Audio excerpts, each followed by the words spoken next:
let's move on to the T. Higgins and the L'Jarius Sneed franchise tag stuff. So if the audience did not know, T. Higgins and L'Jarius Sneed were just franchise tag within the week. T. Higgins a handful of days ago. L'Jarius Sneed was just franchise tagged yesterday, I believe. But starting off with T. Higgins, the franchise tag guarantees him $21.8 million. T. Higgins has already said in the past that he has zero intention on playing under the franchise tag. Higgins and his team rejected an offer from Cincinnati last offseason, confident in the idea that they were going to be able to get a more lucrative offer after his time under Cincinnati. So basically as a free agent. Panthers are a standout for Higgins if not re-signed. There's a lot of whispers right now and I think it's more than whispers. The wind is blowing for the trade market that T. Higgins might end up getting traded. Same thing with L'Jarius Sneed as well. But do you buy into this franchise tag and trade? It's a rarity in the NFL. It doesn't happen a lot. Are we going to see something like that with T. Higgins? A franchise tag and trade? I think you're going to. You know what? It was a rarity in the NFL a couple years ago was the trade deadline. Nothing ever happened at the trade deadline. And then the Rams were like, we're going to give up all our picks to bring these players in, and they won a Super Bowl. And now the NFL trade deadline is more exciting than the NBA trade deadline. Sign-in trades happen all the time in the NBA. I think this is definitely something you're going to see because the problem has always been, okay, you're going to trade for Justin Fields. You're going to give up comp for him, and then you have to pay him. So it's like a double whammy. But if they sign T. Higgins to the deal, or they sign him to the franchise tag, and then you trade for him, well, now you got a whole year to negotiate that contract for him. Or maybe you have the contract pre-negotiated. You know, sometimes free agency hits, and at 12:01 p.m. they already have the deal agreed to, even though there's no tampering and all that stuff. So I definitely think T. Higgins is a interesting case because you got to pay him as a top 10 wide receiver in football. And I don't think that on the Bengals, he can be a top 10 wide receiver in football because you have Jamar Chase. I don't know if you can pay two wide receivers like that. That's the thing that the 49ers have to decide what they're doing if they're going to pay two wide receivers like that. There's really not a team in the NFL that really is paying two marquee wide receivers that much money and a franchise quarterback and a pass rusher. It's just, the salary cap's going up, but there's only so much money. Yeah, I think that the question is not what his contract value is, because that's a different conversation. And we've talked about a little bit about what T. Higgins could fetch in some of our other free agency predictions of the NFC and AFC East and other ones that we've done as well. So the question is what does T. Higgins actually fetch? Does he fetch a first? Does he fetch a second, multiple seconds? What is T. Higgins' market value as a trade piece? Right. And obviously that's going to kind of vary team by team. I mean, we're talking about a big-bodied wide receiver, young, 25 years old, has gone over 1,000 yards multiple times. Is a team like Carolina going to give up a first? I mean, they don't have their first this year, so a future first, or they're going to give up their second, which is the first pick in the second round. So, what are they going to? Which is basically a first-round pick, damn near, is that first pick in the second round. So, is that his top-end value, or what are we looking value-wise for T. Higgins? I don't think T. Higgins is worth a first-round pick. It's hard to see him as a first-round pick. It's again, I mean, you already have to pay the guy, because I don't think you're bringing him in unless you can guarantee. You're definitely not giving up a first-round pick unless you can guarantee that he's going to re-sign for you, because it's definitely not worth it.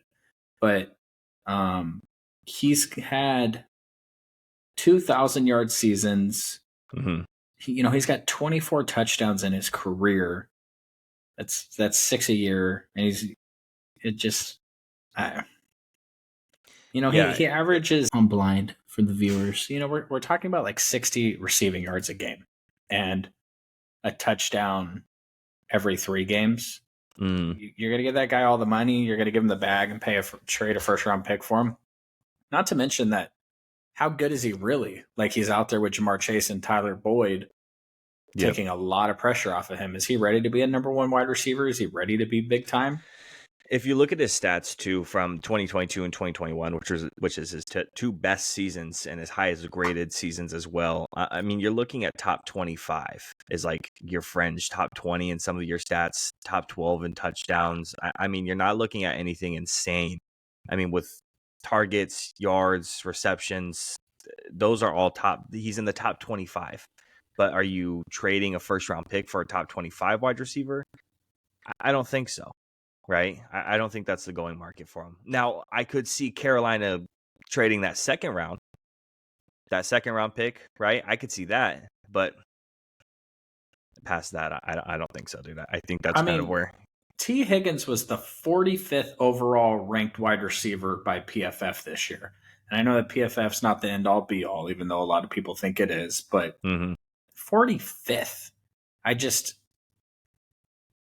and that's with those players on that team. That's with, now, yes, I know Joe Burrow was hurt this year. I get it.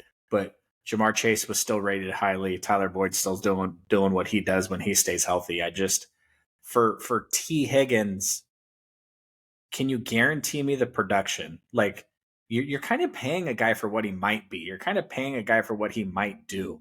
Like, we already know what CeeDee Lamb brings to the table. We already know what Brandon Ayuk brings to the table. Like, this is proven value.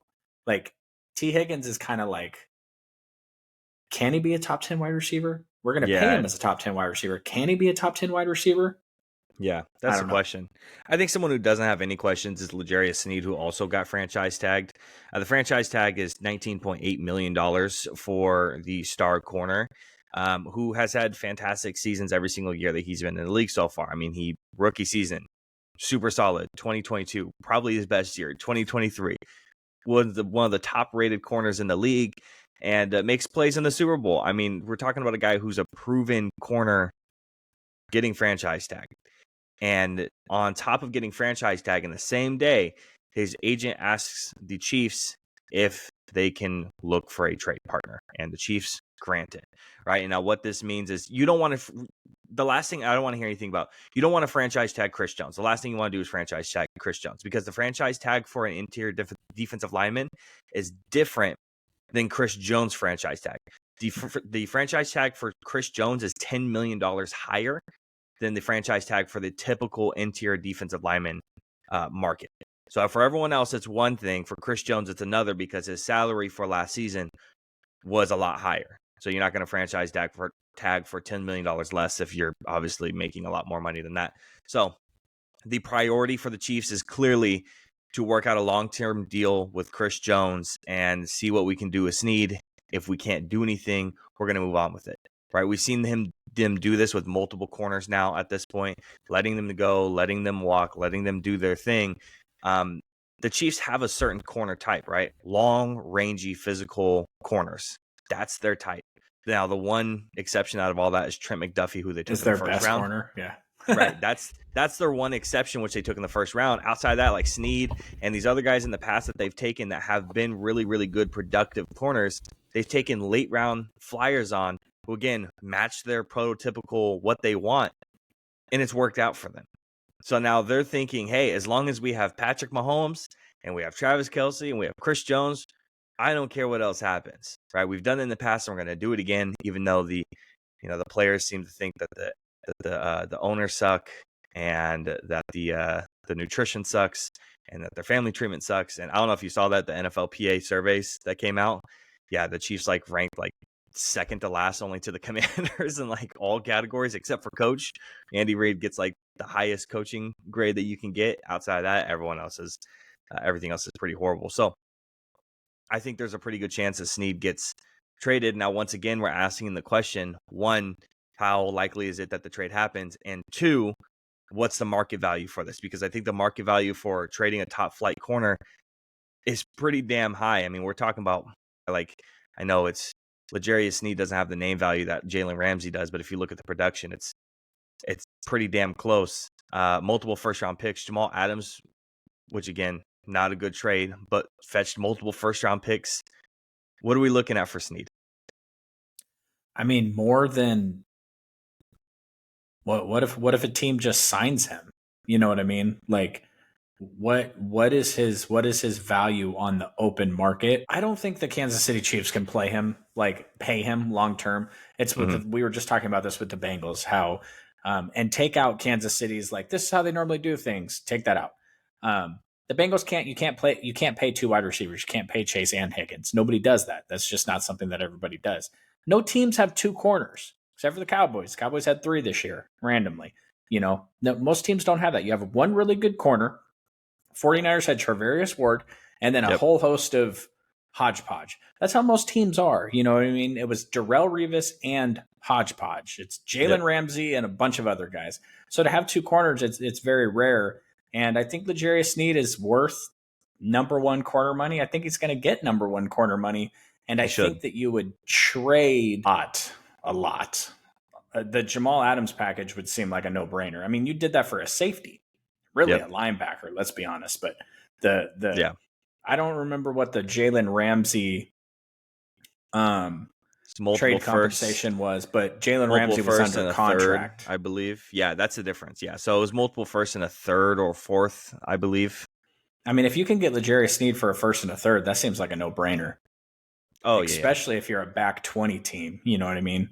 Like the 49ers can't keep trading away their first round picks, but I'm Hmm. trying to think of who the Chiefs would want to do business with that's back there. But I'm just going to throw this out there. They would never do this in a million years. Don't lose your mind, viewers. But the Bills, like to trade their first overall pick and a third overall pick to bring in L'Jarius Sneed, that would be a no brainer for them.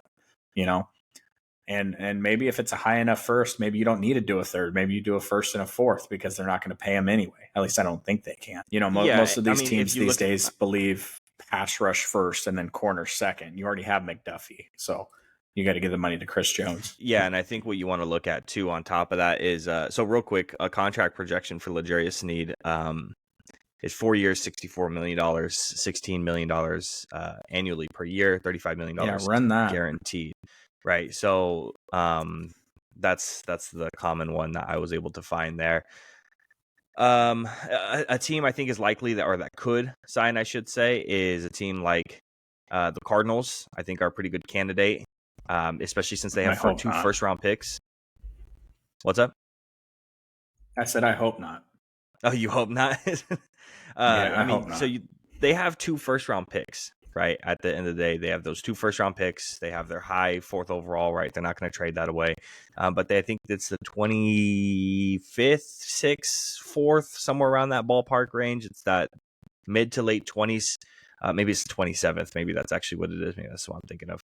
But a point is they do have multiple first round picks, and they could use a guy like L'Jarius Sneed on their team. I mean, most people could use a guy like L'Jarius Sneed on their team, but they have the compensation to go ahead and move that because they still have a high first, and they can still trade their first and be okay. The other first that they end up having. So I think that's a pretty good place for them to land. Drew obviously doesn't want that to happen, but who knows? Yeah, and I don't think. I mean, if it's the Cardinals, I think you could do your second round pick if it's the Cardinals. Hmm. I don't think it has to be a first round pick at that point because you're talking about pick 35 at that point for L'Jarius Sneed. Right. I just, the more I think about it, I just don't think the Chiefs can pay him. I don't even think they want to franchise tag him. You want that money. You got to extend Chris Jones and you got to go get Calvin Ridley or Mike Evans, I think, which is stupid because they just won a Super Bowl. So the Chiefs don't have to do a goddamn thing except for throw their helmets out on the field and beat the 49ers in the Super Bowl every couple of years. But Right. for building the team, I think that's what you have to do. I think you have to go out and get Mike Evans. You have to go out and get Calvin Ridley. Like, you have to give Patrick Mahomes something to work with so he doesn't have to be Superman every year. Like, dragging the carcasses of the Chiefs. Like, it's LeBron James and the Cavaliers, right? Like, you Yeah. give him That's what it something feels to like. work with. Give Tom Brady Randy Moss. Give Patrick Mahomes, like, if they're going to win anyway, then I want to see them do something epic. Like, I want to see Patrick Mahomes throw for 60 touchdowns next year.